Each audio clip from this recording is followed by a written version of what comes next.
So you're in the market for a used commercial truck. You know the stakes are sky high, right? This is a decision that can either launch your business into the stratosphere or become a total costly nightmare. Well, today we are giving you the inside playbook to make sure you come out a winner. Let's get right into it. You know, buying a used truck, it's like a high-wire act. One wrong step, and you're looking at a money pit of endless repairs. But if you have the right strategy, you can land a seriously profitable asset that will be the backbone of your business for years. The key? It's not about luck, it's about knowing how to play the game. Think of what we're about to go through as your personal map and magnifying glass for the entire used truck market. We're handing you a 3-part playbook that's designed to cut through all the noise and help you find those hidden gems. If you can master these 3 plays, you are going to be in the driver's seat. And we're not talking about some tiny niche market here. This is a $27 billion industry we're diving into. And what does that mean for you?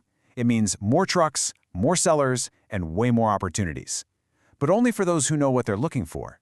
This isn't just about dodging a bad deal, it's about capitalizing on a massive opportunity. Okay, first up, sourcing. Let me tell you, where you buy your truck is just as crucial as what truck you buy. You get this part right, and you've already won half the battle.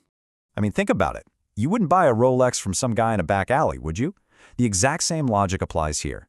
From huge, reputable fleet companies all the way down to high-risk auctions, knowing your seller is your first line of defense. So let's break down the options. Here it is, the trade-off, plain and simple.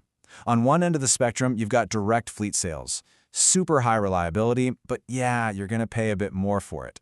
On the complete opposite end, unreserved auctions. You can find rock-bottom prices, but all the risk is on you. And right there in the middle, you've got government surplus, where you might find a real steal. So when you buy directly from a major fleet like a Ryder or a Penske, what you're really buying is transparency. These companies' entire business models depend on their maintenance schedules, and you better believe they have the records to prove it. You're not just getting a truck, you're getting its entire life story, documented. Now, government surplus. This is kind of like a treasure hunt.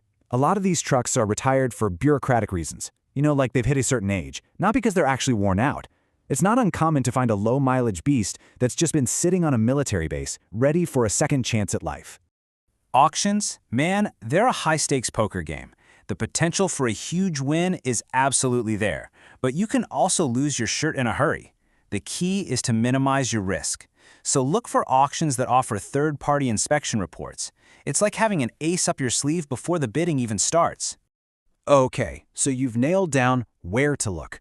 You found a promising source, whether it's a fleet, the government, or a solid auction. Now it's time to put that truck under the microscope. Play 2 is what we call the X-ray inspection, where we uncover all the secrets that don't show up on the surface. Here's something you need to remember. The odometer can lie. The ECM doesn't. You should think of it as the truck's DNA. It tells you everything about its past, how hard it was driven, how well it was maintained. This is where you find the real story. So let's decode this thing. First, you compare the total engine hours to the odometer. If you see a low average, say under 40 miles per hour, that's a huge red flag for excessive idling, which just beats an engine up. Then, you dig into those fault codes.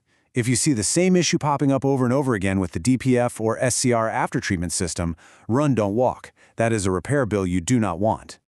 Okay, listen up because this one is an absolute 100% non-negotiable. If you see any welding on the frame rails, the conversation is over. Just walk away. It's not just a safety issue, it's a legal one. That truck could get pulled off the road permanently. Don't even think about it. All right, now it's time to play detective. See those little rust streaks around the lug nuts? They're not just rust, they're clues that things are loose and have been moving around. Cracks in the fifth wheel plate? That's a telltale sign of a rough life with heavy loads. Every mark on that truck tells a story, and you need to read all of them. And, of course, not all trucks are built the same. The Freightliner Cascadia, that's your go-to reliable workhorse. Parts are everywhere, and repairs won't break the bank. The Volvo VNL is known as the driver's choice, perfect for owner-operators who put a premium on comfort. A Peterbilt? Well, it's going to cost you more up front, but it's an investment that really holds its value. We call it the Peterbilt Premium. And the International LT, that's a fantastic value alternative, especially for new ventures that need a solid, modern truck without that premium price tag. All right, let's bring this thing home. You've sourced your truck smartly, you've inspected it from top to bottom, and you've found a really solid machine. Now it's time for the final showdown, the price war. This is where you turn all that knowledge you've gained into real dollars and cents saved. Think of it like this. A dealership is a chess match. An auction is a poker game. And you cannot play them the same way. One is a slow, data-driven process where your research is your biggest weapon. The other is all about psychology and nerve, knowing exactly when to bid and when to fold. Let's break down the tactics for each. Okay, here is a classic trap you have to avoid at all costs. Do not fall for the monthly payment talk. It's a sales tactic as old as time, designed to distract you from the real price. The only number you should be thinking about, the only number you should even discuss, is the total out-the-door cost. That's your bottom line, period. At a dealership, knowledge is power. Show up armed with research on comparable trucks. Try to time your visit for the end of the month or quarter when they're trying to hit sales goals. And hey, if they won't budge on the price, get creative. Say, okay, I'll take it at that price if you throw in a new set of steer tires. That's a win. So at the auction, you got to decide. Are you a shark or are you a fox? The shark comes out swinging with a high aggressive bid right away to intimidate the competition and show everyone you mean business.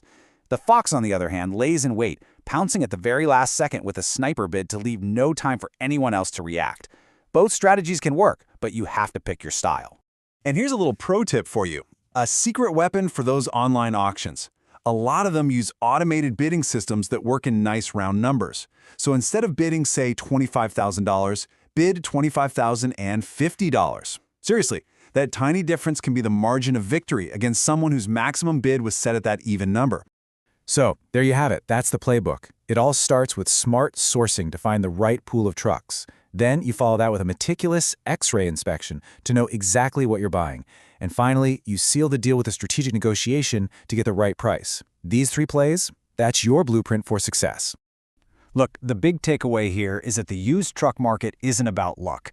It's a game of skill. And with this playbook in your hands, you're not rolling the dice anymore. You're making a calculated, strategic investment. You now have the tools to find the right truck at the right price from the right source. So go make it happen. The playbook is yours. The market is out there waiting. The only question left is, are you ready to make your move? Thanks for tuning in, and happy hunting.